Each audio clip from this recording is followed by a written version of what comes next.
Hello once more and welcome to a final mini Latin lesson. After thinking about verbs in our second and third lesson, for this fourth lesson we will return to Latin declensions. As I said in the first video lesson, not only nouns but also adjectives undergo declension in Latin. This is not surprising, of course, if we consider that adjectives are often used to describe nouns. So in the phrase the beautiful cat, the adjective beautiful describes the noun cat. Since Latin nouns have genders, numbers and cases, so do Latin adjectives. They too have endings that tell us what gender, number and case they're in, and what nouns they describe, or in technical terms, what nouns they agree with. Adjectives and the nouns they describe agree in three ways. They have the same gender, so either masculine, feminine or neuter. They have the same number, singular or plural, and they always have the same case, nominative, accusative, genitive, dative or ablative. So let's look at an example. The Latin sentence multos libros habet dominus, in English, the master has many books. Here we know that the adjective multos, many, agrees with the noun libros, books, since they are both in the accusative plural masculine. As we've seen in lesson 1, for the second declension, the ending os marks the accusative plural masculine. If that does not ring a bell, or you would like to remind yourself of the declension endings, now would be a great time to have another look at worksheet 1.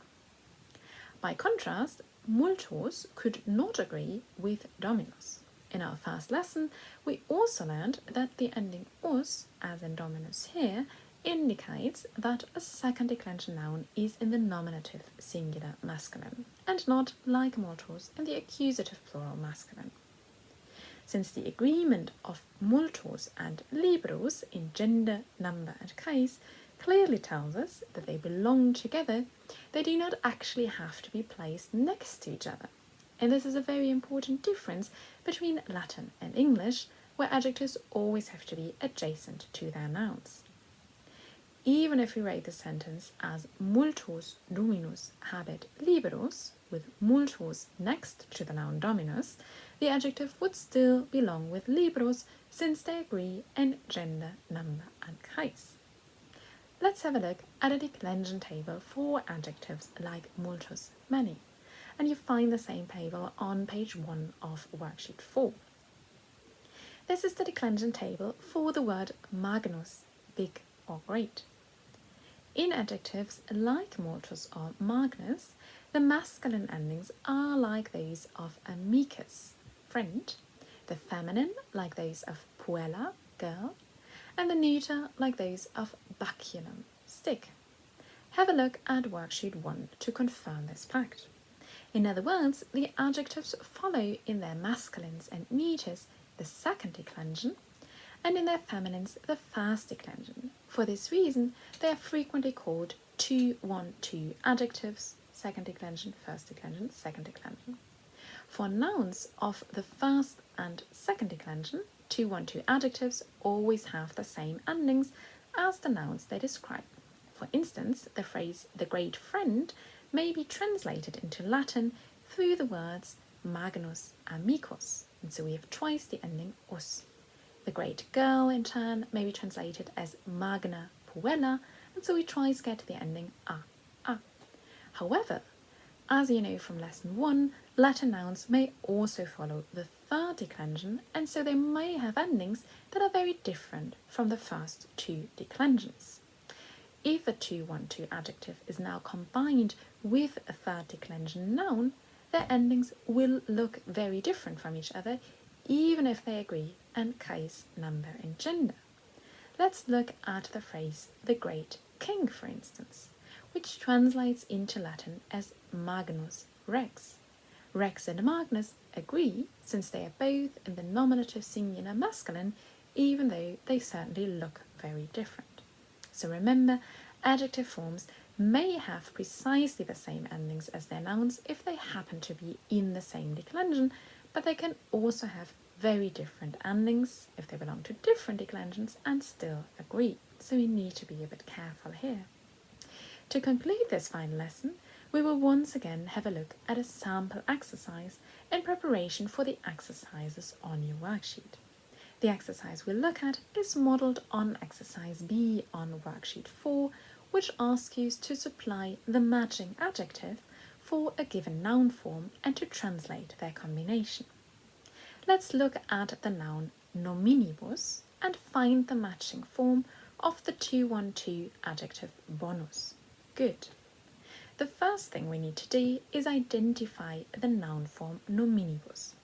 And now this is where our knowledge of noun declension, or worksheet 1, comes in again. Nominibus is the dative or ablative plural of the third declension noun nomen. Nomen means name and is a neuter noun.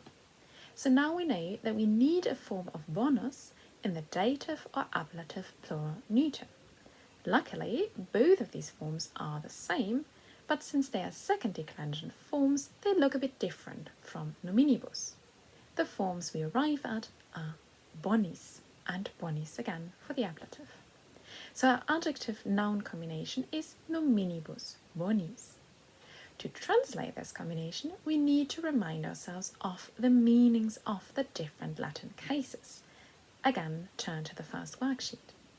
If we take the combination to be in the dative, we have to translate nominibus bonis as the indirect object, so as the thing to which or for which something is done.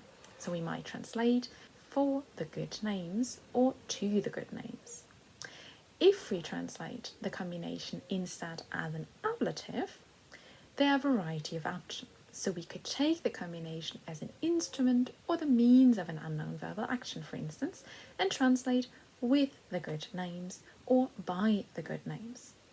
Whether we opt for dative or ablative, and in fact then for which option within the ablative or dative we decide, will depend entirely on the context. But of course in this under exercise we don't really have any context, so we are absolutely free to decide or to just list the different options. With this observation, we've reached the end of the final session of our 4 mini Latin lessons. I hope that they've given you a helpful introduction to the Latin language and to some of its key paradigms, and I also hope that they sparked your curiosity to learn some more.